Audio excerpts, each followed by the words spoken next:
Another global mining giant, Anglo American, says it plans to lay off 14,000 people at its platinum subsidiary in South Africa. The company says they're making the cuts after a 12-month review and not due to the recent unrest. But the country's ruling party is fuming. Guy Henderson reports from Johannesburg. Arriving at CCTV's studio in Johannesburg, the ANC's top brass has a message for the mining industry. Doing business here is about more than just profits. It's about helping those that need it most. When a mining company with the magnitude of Anglo American puts on the table a 50-year plan, which includes a stable labor perspective, we're attracted by that. You come into the country and you accept a license based on particular principles. You've got to live by those principles too. Not even the pessimists expected such huge cuts. Amplats will shed 14,000 jobs in the months ahead.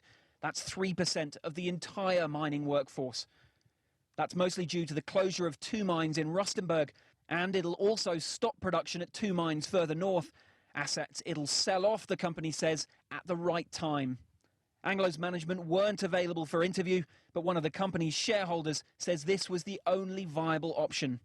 They would, I'm sure, be the first to admit that they would love to be able to cut no jobs. They want the mines to be as profitable, generate as much money and associated jobs as possible. But unfortunately, given the financial consequences of the current slump in the sector, a lot of their mines have become marginal or loss-making, and they need to have a company left at the end of the day. And this is only the start. Months of labour unrest last year has catalysed rethinks across the sector. Labour analyst Tony Healy believes a quarter of all mining jobs may be gone by the end of this year. The ruling party and the government, he believes, is reeling. I don't think they foresaw cuts of this magnitude, and it's very early in the year. And we're hearing rumblings in other areas within the mining industry regarding job insecurity.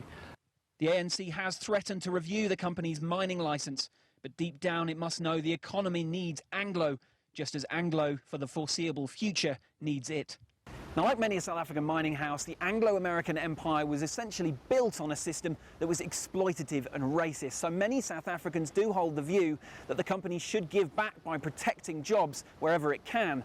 The problem is that Amplats was a company that probably didn't make a profit in 2012. So the company's view is that it can either cut thousands of jobs now or cut many more thousands later. Guy Henderson, CCTV, Johannesburg.